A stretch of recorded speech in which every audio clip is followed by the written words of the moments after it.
Hi అండి. ఈరోజు నేను తయారు చేసేది గోంగూర పులుసు కూర అండి. గోంగూర పులుసు కూర అండి.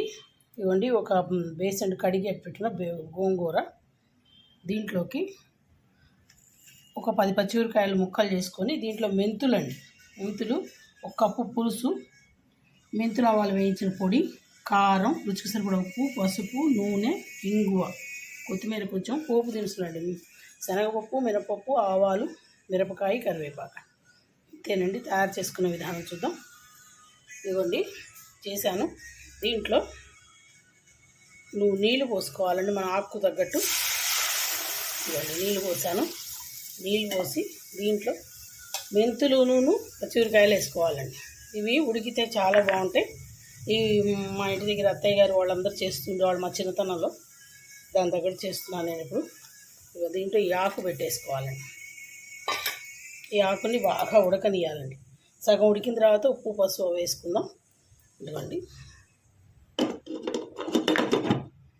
ఉప్పు, పసుపు వేసుకుందాం. కొంచెం ఆగి ఉడికిన తర్వాత ఇంతేనండి. ఇదిగోండి, ఇట్లా మూత తీసుకొని దీంట్లో పులుసు, పసుపు, ఉప్పు, కారం, మెంతిపిండి. ఆల్రెడీ మెంతులు వేసాం కదండి. ఇలా స్మాష్ చేసుకోవచ్చు, లేకపోతే గరిటెలు ఉంటాయి కదండి, మన చెక్క గరిటెలు అలాంటి వాటితో కూడా చేసుకోవచ్చు. మళ్ళీ ఇలా కాసేపు ఉడకనిస్తే దాదాపు మ్యాక్సిమం స్మాష్ అయిపోతుందండి. ఇలా ఉడకనిద్దాం. ఇదిగోండి, నూనె వేసుకుందాం.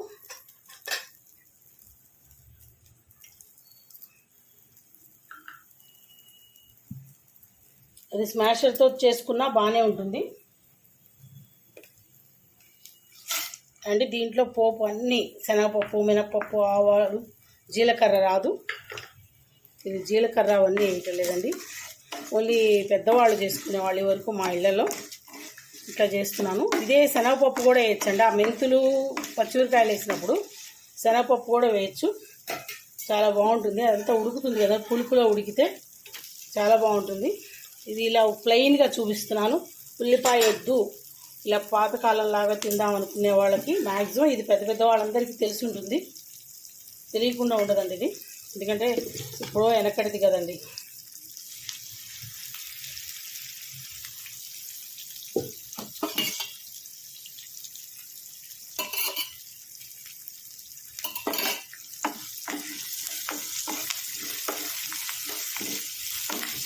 చూడండి ఎంత పోపు వేసానో. ఈ పోపు అంతా వేసుకుంటే ఆ మిరపకాయలు పులుపు పట్టి కొంచెం సేపటికి పులుసులోకి చాలా బాగుంటాయి.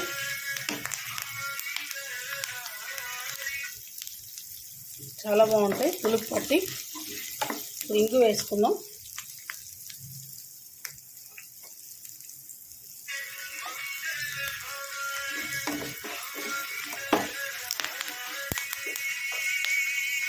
పోపు వేసి చూపిస్తాను.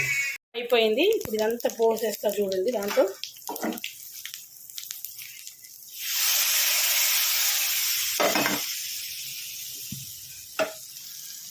ఎంత బాగా వచ్చిందో చూడండి. ఇంతేనండి, గోంగూర పులుసు కూర అండి. దీంట్లో ఏమీ లేవు, ఓన్లీ మెంతులు, పచ్చిమిరకాయలు వేసాను. పాతకాలం వంట అండి ఇది. మా అత్తయ్య వాళ్ళందరూ ఊర్లో వాళ్ళు చేసుకుంటూ ఉంటారు. చాలా బాగుంటుందండి, ట్రై చేయండి.